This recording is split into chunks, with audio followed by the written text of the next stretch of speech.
감사드리며 예수님 이름으로 기도합니다. 아멘. 할렐루야. 자, 2월 주제는 1월은 새롭게 새 출발하자였고 2월은 따라해 보겠습니다. 하나님께 받은 사명에 힘을 쓰자. 자, 우리 사명에 힘을 쓰자는 게 2월달 주제입니다. 그래서 오늘 제목은 하나님께 쓰임 받는 사람입니다. 하나님께 쓰임 받는 사람. 교회의 존재 목적은 영혼 구원하여 주님 제자 삼는 겁니다. 여러분 항상 목적에 의해서 이끌려가는 삶을 살아가야 됩니다. 그래서 교회의 첫 번째 할 일은 뭐냐? 복음을 증거하는 거예요. 복음을 증거하는 거예요. 영혼 구원하여 주님 제자 삼는 그 일이 어떻게 되어지고 어떻게 진행될 수 있겠습니까? 복음을 통해서 이루어지는 거예요. 오늘 마가복음 1장을 봤는데 1장 38절 39절에 보면 예수님이 말씀하십니다. 내가 말씀을 선포해야 되겠다. 나는 이 일을 하러 왔다 그랬습니다. 자, 개역 개정 성경에는 나는 전도하러 왔다 이렇게 나와 있어요. 자, 전도나 말씀을 선포하는 거나 똑같은 말이에요. 말씀을 전하는 걸 전도라 그래요. 복음을 전하는 걸 전도라 그럽니다. 그러면서 39절에는 이 말씀을 하시고 직접 영혼을 찾아다니면서 말씀을 전하고 귀신들을 쫓아내셨다고 했습니다. 예수님은 교회의 주인이시고 교회의 머리가 되시는 분입니다. 교회의 첫 번째 사명은 복음을 증거하는 것이라는 것을 확실하게 우리에게 가르쳐 주셨습니다. 교회가 이 땅에 세워진 이래 지금까지 2000년 시간이 흘렀는데 교회는 항상 내외적으로 어렵지 않은 적이 없었어요. 항상 교회는 어려웠습니다. 우리 인생은 어떨까요? 태어나고 지금까지 항상 어렵죠. 오늘날 교회에 정말 어려운 시대를 맞이했습니다. 코로나 팬데믹 이후로 우리 한국 교회가 급격히 약화됐습니다. 많은 성도들이 교회를 떠났습니다. 교회라는 성도라는 이름은 있지만 교회를 다니지를 않고 있어요. 한 보고에 의하면 약 7,000개 이상의 교회가 문을 닫았다는 보고도 있습니다. 7,000개. 우리 교회가 이렇게 예배드리는 건 놀라운 은혜입니다. 할렐루야. 정말 가슴 아픈 일은 주일학교, 청소년부, 청년부가 사라지고 있다는 거예요. 주일학교, 중고등부, 청년부 모임이나 예배가 없는 교회가 전체 대한민국 교회 절반이 된다는 보고도 있습니다. 두 교회 중에 한 교회는 이런 모임이나 예배가 없어요. 아이들을 위한 미래를 중요하게 여기지만 실제로 미래를 위해서 예배를 드리거나 모임을 가지지 못하는 게 오늘날 교회 현실입니다. 그러니까 우리 인천평화교회 정말 작고 부족하고 새빵살이하는 그런 교회지만 주일학교가 있고 중고등부, 청년부 모임이나 예배가 이렇게 지속되고 있다는 것은 정말 놀라운 하나님의 은혜와 기적입니다. 할렐루야. 여러분 이 소중한 가치와 이 소중한 은혜들을 우리가 지금 이렇게 누리고 있는 거예요. 이 모임들을 정말 정성으로 섬기고 우리가 합력해서 더 발전되도록 해야 됩니다. 우리 교회를 누가 알아주겠습니까? 누가 섬겨주겠습니까? 다른 사람이 아니라 바로 저와 여러분, 특별히 우리 교회 성도님들이 지금까지 열심히 해왔지만 더 책임 있고 더 사명감을 가지고 이 일들이 지속되도록 협력해 주기를 당부하면서 주님의 이름으로 축복합니다. 자, 교회가 어려우다 보니까 오늘날 많은 교회들이 세상이 좋아하는 일에 관심을 가지게 되었습니다. 그래서 사회 사업도 하고 구제 사업도 하고 또 상담이나 여러 가지 일들을 또 하게 되어집니다. 그런데 이상하게도 교회가 약화되고 있습니다. 물론 교회는 메가 처치에서 로컬 처치로 그 방향성을 바꿔가야 합니다. 그 역사를 살펴보면 따라해 보겠습니다. 큰 것은 다 망했다. 우리는 메가적인 것을 되게 좋아하지만 큰 것은 다 망했어요. 공룡이 없어졌고 거대한 나라를 통치했던 제국들이 다 망했습니다. 우리나라 같이 별 볼 일 없는 이런 조그만 나라는 이렇게 찬란하게 문화를 꽃피우고 살아남고 있는 거예요. 그러니까 우리가 이런 역사를 좀 들여다보고 또 그 역사 속에 운행하시는 하나님의 그 은혜들을 우리가 좀 잘 살펴보면 우리의 삶의 방향성 또 하나님이 말씀하신 그 말씀의 약속들이 어떻게 흘러가고 있는지 우리가 짐작할 수 있고 판단해 볼 수가 있습니다. 예, 물론 교회는 이 로컬 처치가 되어서 지역 사회와 연결되고 지역 사회에 영향력을 끼치는 일을 해야 됩니다. 그거 해야 돼요. 예. 그냥 물과 기름처럼 분리되어 있는 것처럼 그렇게 존재하는 것은 교회의 올바른 존재가 아닙니다. 그러나 교회의 재정적 충당을 위해서 또 교회의 존립의 어려움을 타개하기 위해 교회의 사명, 교회의 존재의 목적이라는 이 본질은 놓치고 대신 다른 사업들에 만족하고 위로받는 것은 이것은 올바른 것이 아닌데 그런데 이것이 오늘날 교회의 현실이 되고 있다는 것은 부인할 수가 없어요. 지금 교회가 세상 사람들에게 주는 신뢰도 사람들이 교회를 어느 정도 신뢰하느냐 고작 18%입니다. 18%. 교회가 얼마나 어려운지 알겠죠. 그래서 이제 오늘 말씀은 성도들에게 꼭 필요한 말씀이고 우리 교회가 들어야 될 경청해야 될 중요한 말씀이라고 여깁니다. 자, 오늘 우리가 이 말씀에서 무엇을 좀 얻을 수 있을까요? 첫 번째는 따라해 보겠습니다. 은혜로 무장되라. 구원받은 성도는 하나님의 은혜와 진리로 무장이 돼야 됩니다. 무장. 항상 영적 전쟁이라고 그랬잖아요. 전쟁에 이길 수 있는 방법은 무장되는 것 외에는 없어요. 무장이 돼야 됩니다. 자, 어떤 은혜, 어떤 진리입니까? 그러니까 나를 죄악에서 구원하신 은혜예요. 따라해 보겠습니다. 예수님이 나를 죄악에서 구원해 주셨다. 여러분 이게 교회의 메시지 복음 중에 최고의 복음이에요. 여기에서 힘을 얻어야 돼. 이게 본질이거든요.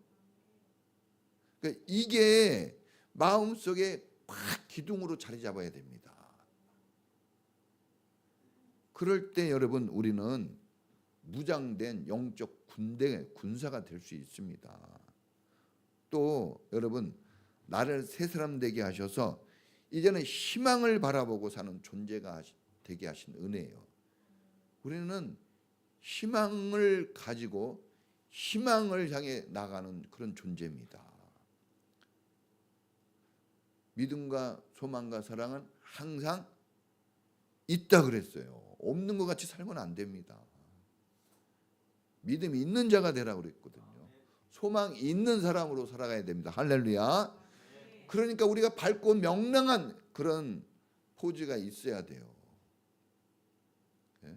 우리 모습 보고 하나님 살아계신 걸 좀 사람들이 알 수 있게 해줘야 돼요. 그냥 엄마 아빠는 그냥 막 찡그리고 막 그냥 막 불안과 공포 속에 있으면서 애들한테 야, 열심히 살아야지. 이게 어떻게 먹힐 수 있겠어요? 애들은 보고 배워요. 보는 거예요. 예? 저도 항상 그래요. 저도 진짜 표정 관리, 표정 관리, 언어 관리 이게 잘 안 되면 어떻게 진리가 먹혀 들어가겠습니까?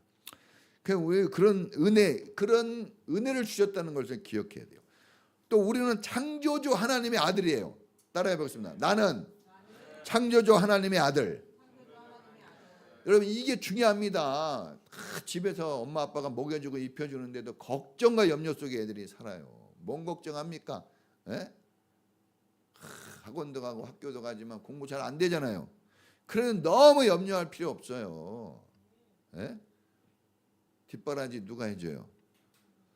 부모님이 살아계실 때까지는 해줄 거예요. 걱정하지 마세요. 부모님 아주 죽도록 고생하는 거지. 그런데 하나님은 고생하시는 분이 아니에요. 하나님의 아들이에요. 부모님은 우리 뒷바라지 하느냐고 고생할 줄 모르지만 하나님은 하나님의 자녀를 완벽하게 책임져 주십니다. 할렐루야. 고생하면서 우리 키우시지 않아요. 확실하게 키워주시는 분이에요. 그 하나님의 자녀 되어서 하나님과 함께 하나님의 일을 해나가는 사명자로 살게 하신 이 은혜를 우리가 기억해야 됩니다. 이것이 우리 안에서 감격과 감동이 돼야 돼요. 여러분 세상에 살면서 얼마나 찌들고 얼마나 힘듭니까? 다른 일들로. 그런데 이 본질에 우리가 감격과 감동이 회복돼야 돼요. 결혼 생활도 마찬가지예요. 남편이 나를 그렇게 막 진짜 그랬잖아요. 눈곱까지도 황금처럼 보고 나를 사랑하는 이 남편, 나를 사랑해서 모든 것을 희생해 주는 나의 아내. 이런 게 회복돼야지 살맛이 나는 거지. 월급 얼마 받냐? 왜 쓰레기 안 버려주고 청소 안 해주냐? 이런 것도 중요하지만 이런 본질적인 게 회복돼야 여러분 감격과 감동이 있고 은혜 충만한 삶이 되는 겁니다. 이걸 회복해야 돼요. 이 애들이 공부 잘하면 좋겠지만 저도 그냥 우리 애들이 공부 좀 잘했으면 좋겠어요. 우리 애들 공부 잘한다고 이렇게 얘기하고 싶은데 여러분 감사하세요. 목사님 애들이 공부 아주 잘하지 못한 걸. 목사님 아들 딸이 공부 너무 잘해가지고 막 맨날 1등하고 맨날 100점 맞다는 거 알면요 여러분 힘들어요. 힘들다니까. 목사님 보고 위로 받으세요. 목사님 보고 아침에도 그냥 30분을 깨워. 30분. 나 30분이면 설교 외우겠네. 외우겠어. 깨우느냐고 까먹어요. 까먹어. 그래서 차에 가가지고 혼자 설교 보고 그러잖아. 여러분 우리가 이렇게 감격과 감동이 있는 이런 삶을 살아야 돼요. 정말 은혜가 충만해야 됩니다. 주일 교회에서 드리는 예배는 다른 어떤 시간 어떤 장소보다 크고 놀라운 하나님의 임재, 하나님의 영광을 체험하는 특별한 구별된 시간과 장소예요. 이 교회가. 할렐루야. 그래도 여러분 집보다 작아요. 그럼에도 불구하고 이 특별한 시간과 장소를 구별하는 것은 주님의 임재를 특별히 경험할 수 있는, 우리는 여기 지금 땅에 있지만 그러나 실제적으로는 하나님의 영광의 나라에 우리가 동참하고 있다는 것을 믿을 수 있기를 축복합니다. 다른 거예요. 다른 거예요. 예배는 하나님께 영광을 돌리는 것이지만 실제적인 예배드림의 혜택은 성도들이 다 받게 되어 있습니다. 자녀들이 부모에게 효도를 해야 돼요. 효도 얼마나 하겠어요. 봉투 그거 10만 원 20만 원 드리는 거 그 효도잖아요. 명절날 인사 한번 가는 거 그 효도예요. 그런데 부모님의 온 마음을 다 내게로 집중시키는 혜택은 그런 효도 한 번에 있는 거예요. 할렐루야. 엄청난 겁니다, 여러분. 드리는 건 작아도 받는 건 어마어마한 거예요. 이 한 시간 주님께 드리는데 여러분들이 살아갈 모든 것을 책임진다는 것을 하나님이 다시 한번 약속해 주는 거예요. 여러분 너무 걱정하지 말라는 겁니다. 주님이 축복해 준다는 것을 여기에서 듣고 가는 거예요. 누가 그런 말 해줍니까? 여러분 신령과 진정으로 드리는 예배자들에게 반드시 하나님의 능력, 은혜로 무장되게 하나님은 해 주십니다. 믿길 바랍니다. 물이 위에서 아래로 흘러내리는 거예요. 그냥 흘러내리는 겁니다. 저절로 흘러내리는데 여러분 예배자에게도 똑같아요. 하나님을 예배하는 자는 하나님이 하늘에 계신 아버지께서 좋은 모든 것을, 빛들의 아버지께서 좋은 모든 것을 다 주신다 그랬습니다. 야고보서에서. 그냥 흘러넘치는 하나님의 영광과 은혜가 그냥 흘러넘쳐서 그냥 쏟아져 들어오는 거예요. 들어오는 거예요. 막 내가 뺏어서 하는 게 아니라 들어옵니다. 그런데 이 은혜를 체험하는 것으로 끝나면 예배가 아니에요. 진정한 예배가 아닙니다. 능력과 은혜로 무장하고 나서 할 일은 복음을 전하는 전도자가 되는 거예요. 전도자. 따라해 보겠습니다. 전도자. 네. 근데 이 전도자는 은혜와 진리로 충만하게 무장이 되어야 가능해요. 군인이 훈련되어지지 않고 여러분 무장이 되어지지 않고 나가서 싸우라면 싸우겠어요? 불가능한 겁니다. 그러나 훈련되어지고 무기를 주어지면 부족해도 나가서 싸울 수 있어요. 무장되는 게 중요합니다. 교회를 그렇게 오래 다녔는데도 여전히 여러분 무장되지 못한 우리의 모습을 발견해요. 그냥 말 한마디에 그냥 팍 쓰러지고 조금만 힘들어도 상처 있고 시험에 푹 빠져들잖아요. 이래가지고 어떻게 사탄 원수마귀를 이기겠습니까? 무장돼야 됩니다. 무장. 자, 로마서 10장 17절에 믿음은 들음에서 생기고 들음은 그리스도를 전하는 말씀에서 비롯된다 그랬어요. 믿음은 들음에서.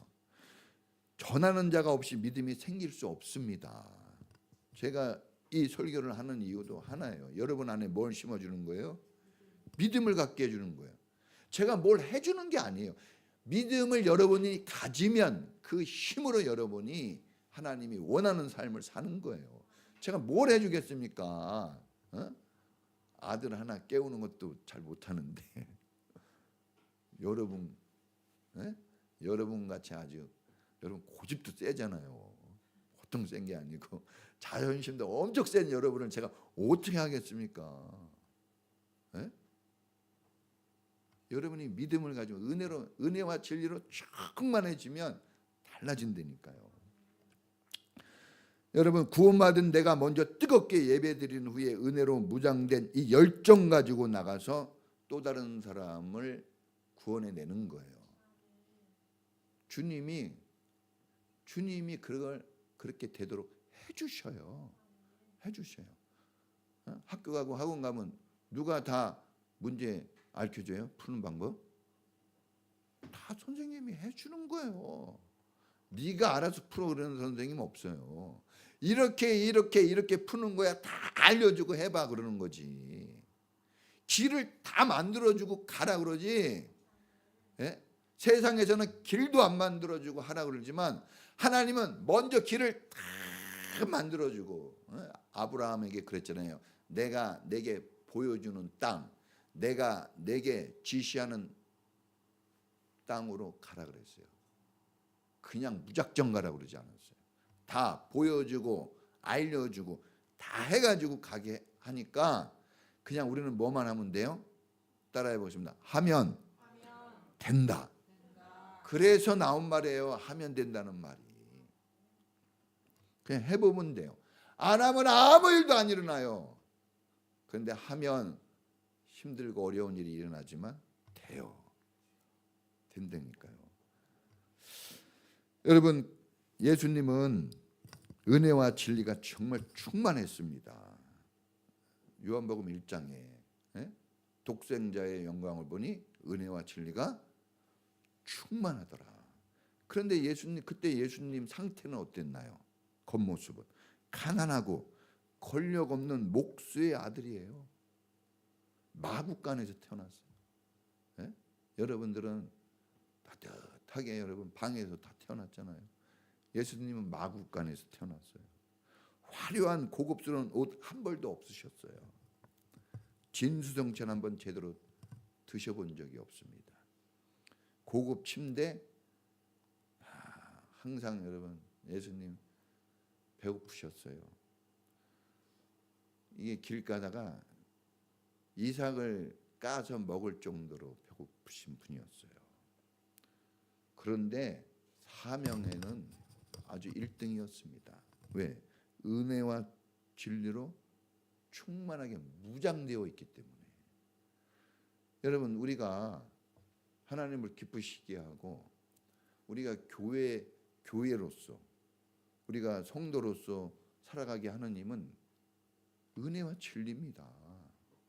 다른 게 아니에요. 다른 거 있으면 될 것 같이 느껴지는 것뿐이에요. 옛날보다 돈도 좀 더 벌어봤잖아요. 그렇죠? 그래서 삶이 좋아졌어요? 안 좋아져요. 더 좋은 옷도 입어보잖아요. 인격이 성숙됩니까? 좋은 옷 입어서? 이상하게 인격은 뒤로 가는 것 같아요. 공부도 엄청나게 해죠. 우리나라 공부 제일 많이 시키는 나라예요. 공부도 엄청 합니다. 그러면 여러분 지혜로운 사람이 됐습니까? 아니에요. 그렇지 못합니다. 여러분, 은혜와 진리로 우리는 새로워질 수 있고 우리는 하나님을 기쁘시게 하는 길로 갈 수가 있고 칭찬과 영광과 존귀를 받을 수 있는 그 사명의 길로 갈 수가 있는 거예요. 다른 곳으로는 안 됩니다. 속는 거예요. 그런 게 필요 없다는 게 아니에요. 그거 있어야 될 거예요. 주님이 말씀했거든요. 다 그거 있어야 될 것을 안다 그랬어요. 그러나 먼저 그의 나라와 그의 의를 구해야 그 뒤에 따라오게 돼 있는 거지. 순서가 바뀌면 안 되는 거죠. 여러분, 예배에 집중하고 은혜가 충만한 예배자가 꼭 될 수 있길 바라요. 그러기 위해서는 예배는 주일날 오전 11시 10분부터 이러면 안 되는 거예요. 최소한 토요일부터는 관리에 들어가야 돼요. 주일날 예배드리러 간다는 자기 관리. 쓸데없이 여러분 늦게 자도 돼요. 그 대신 늦게 일어나지 않아야 됩니다. 뭘 해도 돼요. 그러나 그것 때문에 그 다음날 피곤하고 예배에 집중하지 못하면 안 돼요. 정리해야 돼요. 정리해야 돼요. 그런 말이 있어요. 대학 못 가는 이유 중에 하나가 핸드폰을 손에서 못 놔서 대학 못 간대요. 공부 못해서가 아니라 공부 못하는 사람이 어디 있습니까? 저도 IQ 옛날에 2자리였다가 겨우 3자리로 올라갔거든요. 2자리였을 때 너무 실망했어요. 그래도 제가 영어 단어 외우면 꼭 쪽지 시험 보면 영어 단어 한 40개 50개씩 보잖아요. 중학교 때. 한 번도 실패한 적이 없어요. 그 10분에 다 외워버렸거든요. 2자리 머리 가지고도 하면 다 공부할 수 있어요. 전교 1등은 못해도 여러분들이 살아가는데 지장 없는 앞길은 열 수 있어요.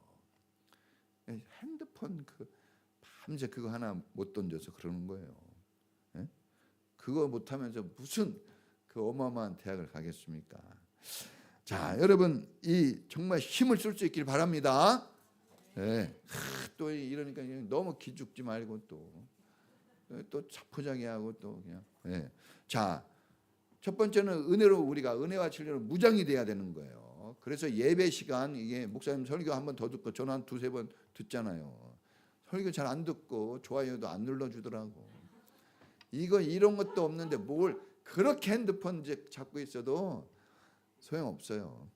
자, 두 번째는 따라해 보겠습니다. 나는 부름받았다. 이게 정체성이에요. 이거 진짜 중요하거든요. 교회가 뭡니까? 교회가 에클레시아. 예? 교회를 주님께 부름받은 사람들의 모임이라고 해요. 부름받았다는 거. 부름받았어요. 예? 복음 사역 위에 부르심을 입은 사람을 가리켜 제자라고 그래요. 그렇죠? 사람을 낚는 어부. 영혼구원이잖아요. 영혼구원. 그렇죠? 영혼구원. 또 우리가 잘 아는 마태복음 28장 16절이야. 예? 내가 세상 끝날까지 함께 아니라 하시기 전에 뭘 했어요? 너는 가서 제자를 삼고 아버지 아들과 성령의 이름으로 세례를 주고 제자를 삼으라 그랬잖아요. 그러니까 제자들에게 그 사명을 준 거예요. 그러면 이 복음 사역을 위해서 부름받은 사람을 가리켜서 제자라고 그러는 거예요. 제자. 그러면 부름을 받았다는 것은 교회인데 제자로 우리가 부름을 받았고 영혼구원을 위해서 우리가 부름을 받은 거하고 똑같은 말이에요. 우리가 교회 다니고 예수 믿게 되었으면 이제는 거부할 수 없는 우리의 삶이 뭐냐? 부름받은 영혼구원을 위해서 부름받은 사역자라는 겁니다. 그러니까 여러분 이 정체성이 그거예요. 나는 따라해 보겠습니다. 나는 부름받았다. 여러분이 막 온 게 아니에요. 여러분이 하려고 온 것도 아니에요. 부름받았다는 이게 정말 중요한 거거든요. 왜 여러분들이 수많은 시간 교회 다니면서 부름을 받았다, 나는 부름받았다, 부름받은 사람이다. 이게 뭔지 정확하게 잘 모를 거예요. 그게 확실하지 않으니까 흔들립니다. 예? 여러분 내가 내 힘으로 무엇을 했다고 하는 생각을 가진 사람은 힘들어요. 그게 교회를 어렵게 만드는 겁니다. 그게 교회를 어렵게 만들고 신앙을 어렵게 만드는 거예요. 그런 생각 가지고 있다면 하지도 않으면서 생각만 가지고 있어도 힘든 거예요. 해서 힘든 게 아니에요. 그런 생각만 가지고 있어도 힘든 겁니다.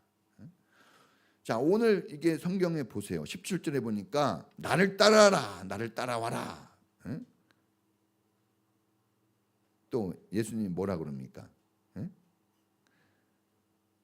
그들을 부르셨다 그러잖아요. 따라와라. 부르니까 부르면서 따라와. 어서 와. 부르신 거죠. 자, 이게 중요한 거예요, 여러분. 제자가 어떻게 된 거예요? 위대한 하나님의 사람들이 어떻게 되는 겁니까? 뭘 해서 된 게 아니에요. 불렀더니 된 거예요.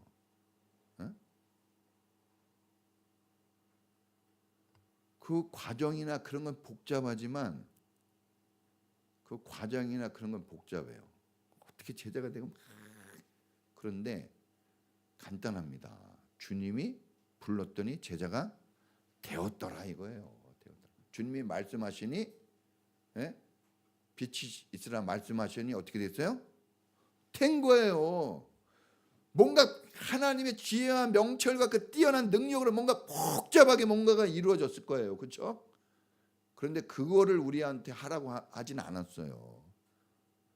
말씀하시면 그냥 되는 겁니다. 우리가 그게 부름 받았다는 거예요. 여러분 이 바울도 항상 부름 받은 나 사도 바울은 그렇죠? 부름 받은 나 사도 바울은 항상 사도 바울은 자기를 얘기할 때 부름 받은 나, 부름 받은 나, 택함 받은 나 항상 그걸 먼저 얘기합니다. 왜 그걸 먼저 얘기하고 시작할까요? 다른 거예요. 출발이. 우리 출발을 다르게 해야 됩니다. 새 출발은 이 부름 받음에서 새 출발이 되는 겁니다. 네? 여러분 이 우리가 새 출발하기 위해서는 이 고백을 많이 해야 돼요. 따라해 보겠습니다. 나는 부름 받았다. 이 고백이 중요한 거예요. 여러분이 하는 게 아니라는 거예요. 이 부름 받음은. 부름 받은 자, 부르심을 입은 자라는 말은 진짜 중요하거든요. 영혼 구원 교회의 사명은 절대로 내 힘으로 하는 게 아니에요. 여러분 너무 부담감 갖지 마세요. 여러분이 하는 게 아니에요. 네? 제가 여러분 오게 뭘 했습니까? 솔직히. 네? 여러분 보통 성격들 아니신데 제가 어떻게 여러분들을 여기까지 오게 하겠어요? 막 버스도 아니고 이 자가용 타고 놀러 가지 않고 이 교회를 여기까지 막 1시간씩 달리고 오고 다른 데 안 가고 가족을 데리고 와요. 이거 어마어마한 거예요. 이거 누가 얘기해서 된 거예요? 네? 남편이 얘기한다고 되겠어요? 부르심입니다. 그게 부르심. 부르심의 능력인 거예요. 부르심의 능력. 저는 또 제가 미쳤습니까? 제가 뭘 믿고 여러분에게 설교를 하겠어요? 무슨 역사가 있다고? 부르심이에요. 부르심 때문에 한 거예요. 그러면 하나님이 나머지 일은 하시는 겁니다. 부르신 분이 한다는 거예요. 이 부르심이라는 거 이게 핵심입니다. 부르신 분이 하는 거예요. 회사 사장님이 직원을 뽑아요. 그러면 직원이 회사를 더 사랑하겠어요? 사장님이 회사를 더 사랑하겠어요? 그래요. 사장님이 더 사랑한 거예요. 사장님이. 여러분들이 아무리 열심히 해도 그 회사를 사랑하고 그 회사를 살려야 되고 그 회사가 이익을 남겨야 되겠다고 하는 마음과 그 애사심은 사장님이 훨씬 더 있기 때문에 회사가 있는 거예요. 여러분이 적도록 일하는데 사장님이 딴 생각 좀만 해보세요. 하루아침에 회사 날아가는 겁니다. 여러분 이 부르신 분 예수님 하나님과 친밀해지고 소통케 하는 게 뭐라 그랬습니까? 지난 시간에 예배라 그랬습니다. 예배. 우리가 하나님을 경외하는 게 예배인데 그걸 반대로 보면은 이렇게 하나님께 하염없는 은혜를 입고 하나님과 친밀해지고 하나님의 은혜 속에 잠기도록 하는 게 예배예요. 반대로 얘기하면. 그러니까 이런 게 없으면 여러분 어떻게 무장이 되겠습니까? 우리가 예배에 집중하는 이유가 하나님의 일을 하나님이 하시는 것을 알게 해주는 거예요. 지금 이 예배는 여러분이 왜 안 했어요? 이렇게 얘기하는 게 아니라 하나님이 여러분들을 위해서 일하고 계시다는 걸 알게 해주는 거예요. 하나님이 여러분 인생을 책임져 주신다는 것을 알게 해주는 겁니다. 여러분이 여러분 인생 책임질 필요 없어요. 여러분 살아보지도 않은 미래 어떻게 할 겁니까? 그 미래에 이미 가 계시고 이미 다 너희는 마음에 근심하지 말라. 하나님을 믿으니 또 나를 믿으라. 내 아버지 집에 거할 것이 많도다 하시고 내가 가는 이유는 너희가 거할 처소를 예비하러 가노라. 다 주님이 미리 가가지고 다 우리가 어떻게 살아야 될지 어떻게 먹고 살아야 될지 다 해주고 준비하고 계세요. 할렐루야. 걱정하지 마세요. 제가 항상 얘기하지 않습니까? 우리 애들이 오늘도 보니까 아무 걱정 없이 주일날 교회 가자는데 자고 있네. 그런데 누구는 걱정하고 깨고 있어요? 아버지는 걱정하고 깨고 있어요. 오늘 점심 먹을 거 다 누가 준비했습니까? 엄마가 다 준비해놨어. 걱정할 게 없어요. 뭐만 하면 돼요? 깨워줄 때 깨서 일어나기만 하면 돼요. 차 시동 걸어놓고 가자 그럴 때 몸만 그냥 갖다 실어놓으면 다 해요. 여기 오니까 또 다 해주잖아. 다 해줘요. 하나님은 우리보다 더 완벽하신 분이에요. 걱정할 거 없습니다. 힘을 내시기 바랍니다. 네? 여러분 내가 하나님이 나를 통해서 일하는 것을 알게 하는 거예요. 이 예배 시간은 내가 뭘 해가지고 사는 게 아니라는 거예요. 이 끊임없는 여러분 이 정체성 싸움이에요. 이제 하나님을 통해서 사느냐 내 힘으로 사느냐 하나님을 통해서 살면 자유와 기쁨이 있어요. 내가 해야 된다면 힘들어요. 나는 우리 애들 책임질 능력이 없어요. 이제 옛날에는 좀 하면 되겠다 했는데 이렇게 크니까 이젠 뭐 감당이 안 됩니다. 어떻게 하실 거예요? 예? 통해서 사는 게 훨씬 편하고 좋은 거예요. 할렐루야. 내가 해야 된다고 나서는 사람, 내가 해야 되는 것으로 생각하는 사람은 어려움이 닥치고 힘든 일을 만나면 원망하고 불평하고 포기하고 교회 떠납니다. 100%예요. 그러나 부름받은 사람은 힘들고 어렵고 핍박이 있어도 이겨내고 자기 자리를 지켜냅니다. 할렐루야. 예?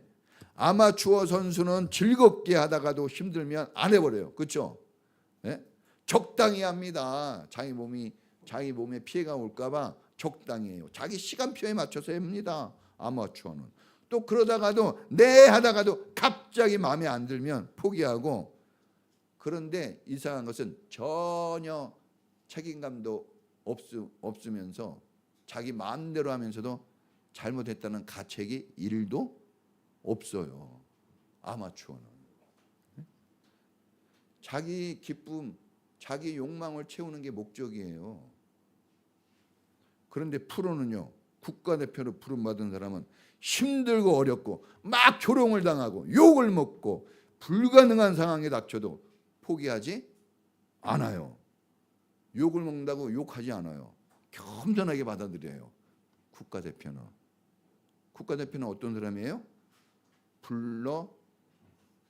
부름을 받은 사람이기 때문에 그래요. 부름받은 사람은 시련과 핍박이 있고 어려움이 있어도 막 대들지 않아요. 겸손히 받아들이고 오히려 내가 더 잘해야 되겠다는 생각을 가져요. 불러주신 분을 기쁘게 하는 게 그게 목적이에요. 그게 인생 목적, 부름받은 목적. 그 목적이 분명하지 않으니까 결혼 왜 했습니까? 당신이 나를 행복하게 해준다고 그래서 내가 결혼했다. 이러면 그냥 평생 죽도록 고생할 겁니다. 네? 그런데 내가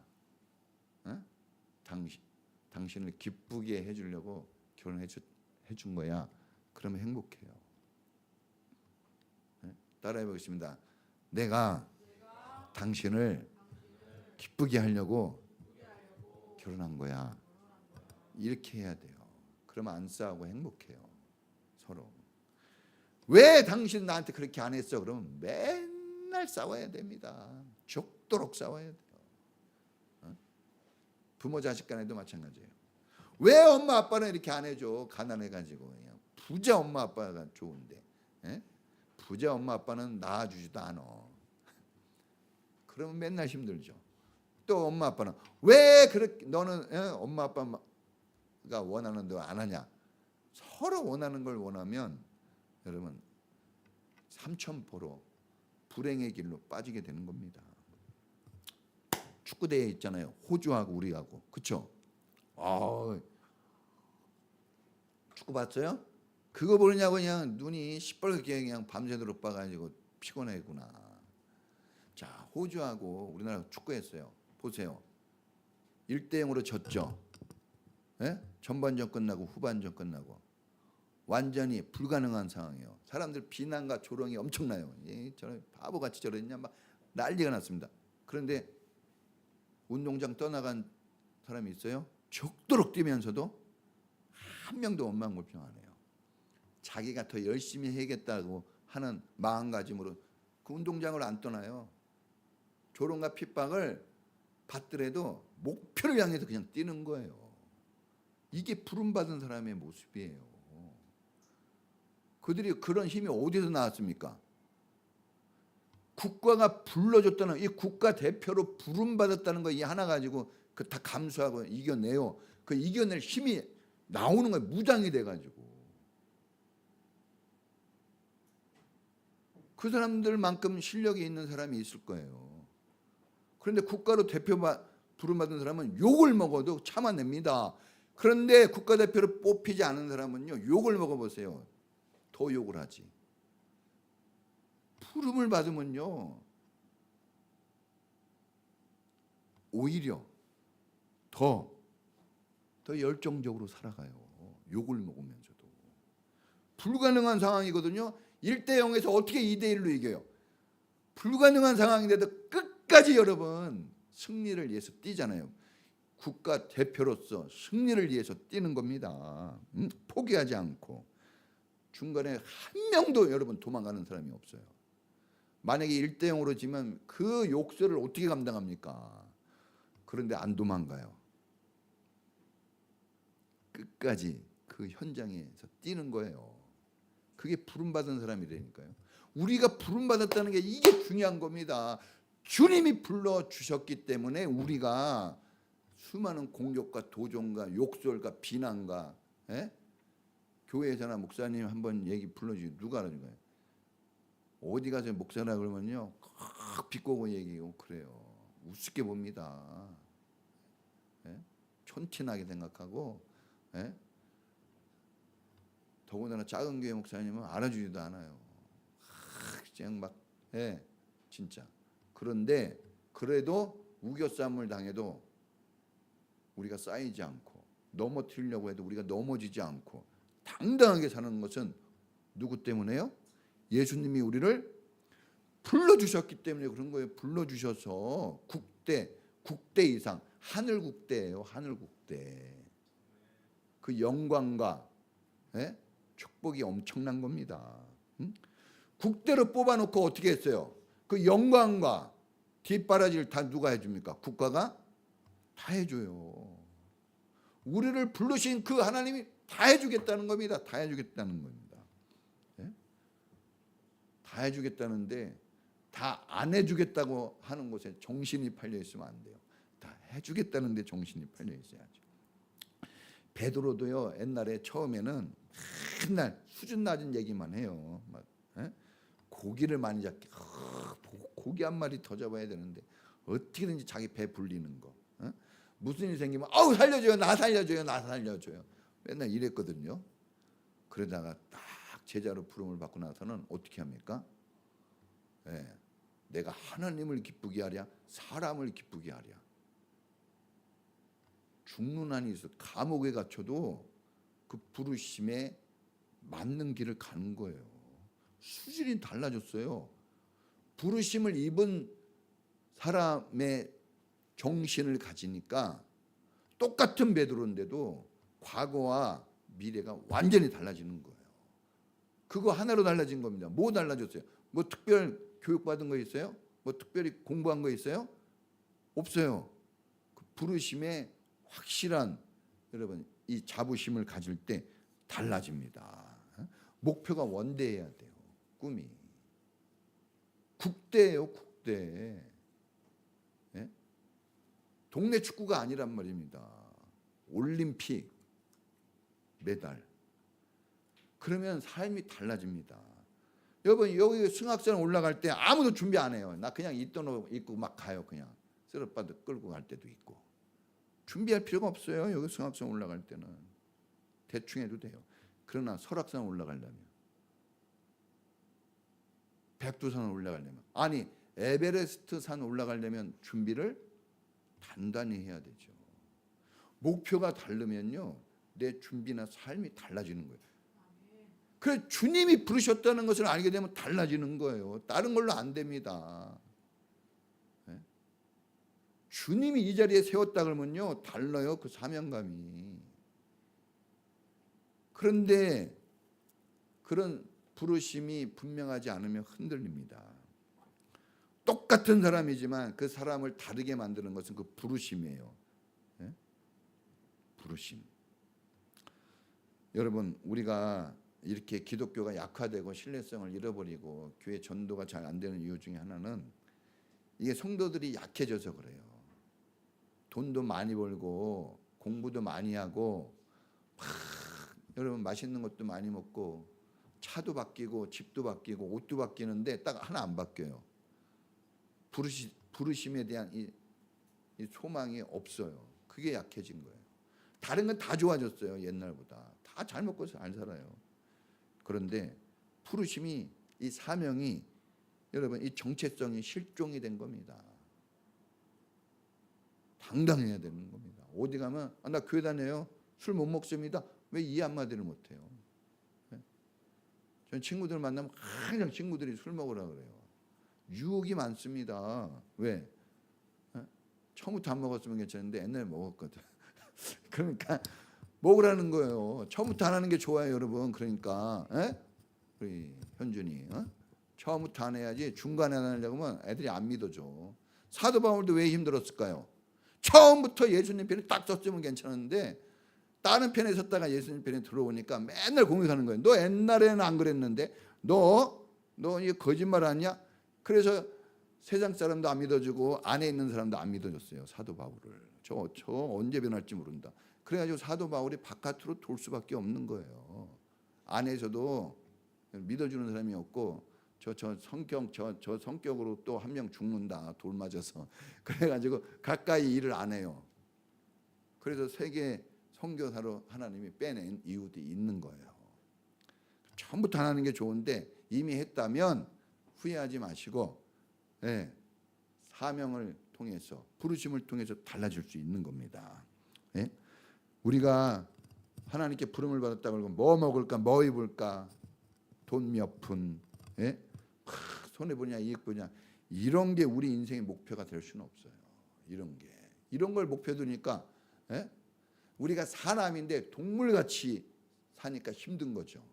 사람같이 살면 안 힘든데 사랑하는 부부같이 살면 안 힘들어요. 다른 게 끼어들면 힘들고. 그러니까 우리가 부르심이 확실하면 함부로 살아가지 못합니다. 우리는 정말 세상 것을 목표로 하지 않아요. 과감하게 결단해야 됩니다. 자, 세 번째 따라해 보겠습니다. 연약한 자를 쓰신다. 예수님은 연약한 자를 부르시고 사용합니다. 이게 중요해요. 부름받은 자로 영혼 구원하고 남을 세워주는 제자로 살아가야 돼요. 근데 지금 어떻습니까, 여러분? 전도 한 명 합시다 그러면 어때요? 지금 막 벌벌 떨고 막 세상의 고민은 다 짊어진 사람이 되어지고 막 충성하라 그러면 막 심각해지죠. 부족해요. 부족해서 그러면 연약하고 부족해서 그런 겁니다. 그런데 여러분 실망하지 마십시오. 예수님의 제자를 부른 제자들을 오늘 보세요. 제자들 하나같이 못 배웠어요. 베드로가 막 이렇게 설교한 거 보면요, 베드로가 정말 수준이 높게 하거든요. 근데 베드로가 막 이렇게 설교할 때 사람들이 그랬거든요. 저 어부의 아들 저 못 배운 애가 어떻게 저런 말을 하지? 막 그랬거든요. 사도행전에 보세요. 사람들이 놀래요. 어떻게 저게 논리정연한 설교를 할까? 놀랬다니까요. 저도 우리 옛날 친구들이 보면 그래요. 쟤 설교를 해? 놀라는 거죠. 놀라는 거죠. 의지도 얼마나 약해요. 의지도 얼마나 약하면 나는 절대로 주님을 버리지 않겠습니다 하고 금방 버려요. 또 변덕도 얼마나 심한지 몰라요. 베드로. 야고보와 요한. 야고보는 사랑의 사도지만 그 전에 어땠습니까? 베드로 막 칼을 빼가지고 막 성질이 급해가지고 길을 잘라버리고 대놓고. 우리는 그 정도는 아니잖아요. 성질이 급해도 물에 막 함부로 뛰어들어 버려요. 죽든지 말든지. 장점이면서 단점이에요, 사실은. 여러분이 불의 아들이에요. 야고보와 요한. 막 자기네 편이 아닌 것 같다고. 우리가 그냥 아유 저 어떻게 저 축복이나 받겠어요. 이 정도로 해야지. 확정이 불에 태워가지고 지옥불에 던져버리자고 막 이렇게 얘기하는 어마어마한 이 강팍한 심정을 가진 사람들이에요.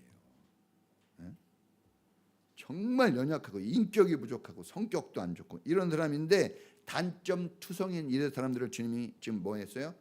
부르셨어요. 그들을. 예수님은 약한 사람들을 불러서 쓰십니다. 하나님이 사용하는 사람이라 그랬는데 쓰이는 사람 약하고 부족한 거예요. 우리가 일을 왜 잘 못하냐? 자꾸 자기를 약하고 부족한 사람이라고 여기지 않아서 그래요. 또 목사님 뭐 한마디 얘기하면요 꼭 이겨먹으려고 그러잖아. 더 세고 더 똑똑한 것처럼 순종이 안 되는 거예요. 그러면서 또 분리할 때는 또 약하고 부족하다 그러고 기가 막히죠. 어디 그런 지혜가 생겨나는지. 예? 미꾸라지 중에서도 최고입니다. 잘 빠져나가요 우리가. 근데 여러분 고린도전서 1장 26절에 보면 주님이 원하시는 사람은 배운 자, 강한 자보다 약한 자, 일천한 자를 더 좋아하십니다. 선호해요. 이걸 아셔야 돼요. 사장님이 다 이력서 보지만 어떤 사람 좋아하는지 아세요? 자기가 좋아하는 사람 좋아하는 거예요. 예? 공부 잘했다고 좋아할 것 같아요? 아까 그랬잖아요. 누가 적당히 잘해야지 너무 잘하면요 원망 불평하고 시기한다고. 그러니까 여러분들의 실력도 쌓아야 되지만 뭐가 있어야 돼요? 어디 가나 사랑받고 인정받는 사람이 되는 게 중요해요. 실력보다도. 우리 연정이 보세요. 어?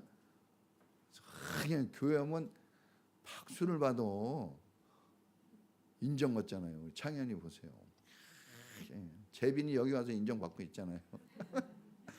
이런 게 중요한 거예요, 여러분. 공부 잘했다고 되는 거 아닙니다, 여러분. 그러니까 우리가 이 정체성과 이 하나님 예수님이 어떤 사람을 쓰시는지 이런 걸 우리가 좀 알 필요가 있어요. 저는 그래 당당해요. 왜? 못났기 때문에. 못난 사람 쓰니까 나는 당당합니다. 왜? 틀림없이 날 쓸 거예요. 못나서. 난 못났습니다. 나를 약하고 배운 게 없고 단점 많은 못난 사람이라고 여긴다면 여러분 자격이 다 있어요. 고린도서 1장 29절에 보면 왜 약하고 부족한 사람을 쓰는지 얘기합니다. 주님이. 그들이 내가 했다고 자랑할까 봐 주님이 못난 사람 쓰신대요. 왜? 하나님의 영광과 능력이 나타나야 돼요. 다른 게 나타나면 안 됩니다. 하나님의 영광과 능력이 나타나야 거기 성공해요. 그래 누가 했다, 누가 잘났다 그러면 실패합니다. 하나님이 약한 자, 부족한 자를 통해서 일하기 때문에 이렇게 얘기해야 돼요. 따라해 보십니다. 하나님, 난 약해요. 난 부족합니다. 난 할 수 없습니다. 나는 주님의 능력이 필요합니다. 맨날 이런 고백을 해야 돼요. 사람들이 아무리 100번, 1000번 칭찬을 하고 당신 대단하다 그래도 주님 앞에서는 항상 어떻게 해야 돼요? 주님 나는 아무것도 아닙니다. 나의 다 된 것은 하나님 은혜입니다. 나는 만삭되지 못했습니다. 나는 작은 자 중에 더 작습니다. 사도 중에도 제일 작습니다. 사도 바울이 왜 그런 고백을 했을까요? 진짜 작습니까 사도 바울이? 8개 국어를 한 사람이에요. 그때 당시에 공부 1등이에요. 전 세계 1등. 그럼에도 불구하고 자기를 그렇게 겸손히 낮춰요. 왜? 하나님이 쓰시는 사람이 되었기 때문에 그런 거예요. 그걸 아는 겁니다. 예? 사장님 앞에 서면 어때요? 자기를 높입니까? 어떻게 해요? 아유 부족한데, 아유 저 이렇게 연약한데, 그걸 좋아하시는 거예요. 근데 그래야 일이 잘 되는 겁니다. 자, 약한 자, 부족한 자의 모습은 따라해 보십니다. 생각과 삶이 단순한 사람. 단순한 사람이에요. 생각이 많고 복잡하고 여기저기 얽히고 설키고 있는 사람은 정말 여러분 은혜로 무장되기 힘듭니다. 단순해야 돼요. 예? 이익을 따지고 막 자기 욕망을 막 생각하는 사람은 힘들어요. 단순해야 돼요. 달리기 선수처럼 다 벗어버려야 돼요. 늘 설교하잖아요. 운동장에서 다람쥐라는 선수를 보라고. 너무 생각하지 마세요. 1등 아들이 1등 못해도 돼요. 우리 남편이 막 억대 연봉자 아니어도 돼요. 먹고 사는 거, 예? 남편 너무 돈 많이 벌어보세요. 아주 교만해가지고 부인을 아주 힘들게 할 거예요. 지금 조금 벌 때 고맙게 생각하세요. 미안한 마음으로 막 이렇게. 저도 저희 집사람한테 항상 미안해가지고 저희 집사람 한마디만 해도 그냥 그렇지 그러지. 제가 돈 많이 벌어보세요. 뭐? 딱 이럴 거예요. 틀림없어 내 성격에. 그러니까 주님의 은혜를 기억해야 됩니다. 자, 두 번째는 절대 충성이에요. 따라해보세요. 절대 충성. 여러분 순종을 제사보다 낫다 그랬습니다. 우리가 은혜로 무장되어지고 정말 주님이 쓰시는 사람이 되려면 여러분 교회는 학자를 길러내는 게 아니에요. 교회는 순종하는 사람을 길러내는 겁니다. 만약에 성경 공부하고 뭘 했는데 예배 드렸는데 순종을 안 했다. 실패한 거예요. 성경을 줄줄 암송하고 막 똑똑한 말 하고 그런 게 아니에요. 충성하고 순종하는 겁니다. 주님을 따라오라 그랬어요. 따라와라 그랬을 때 배와 그물을 던져주고 아버지도 던져주고 거기에 일꾼들도 던져주고 그냥 갔어요. 이게 쉬운 일입니까? 단순해서 그래요. 생각이 단순하고 이게 절대 순종이 있는 사람들이에요. 그러면 하나님이 그 사람 책임져 줍니다. 할렐루야. 따라해 보십니다. 절대 순종. 이게 여러분 인생의 구호가 돼야 돼요. 막 뭘 할 때 막 부딪히잖아요. 막 이게 막 갈등이 일어날 때 그때 여러분 입에서 이게 나와야 돼요. 주여 절대 순종. 딱 그래야지 여러분 삶이 딱 정리가 되는 거예요.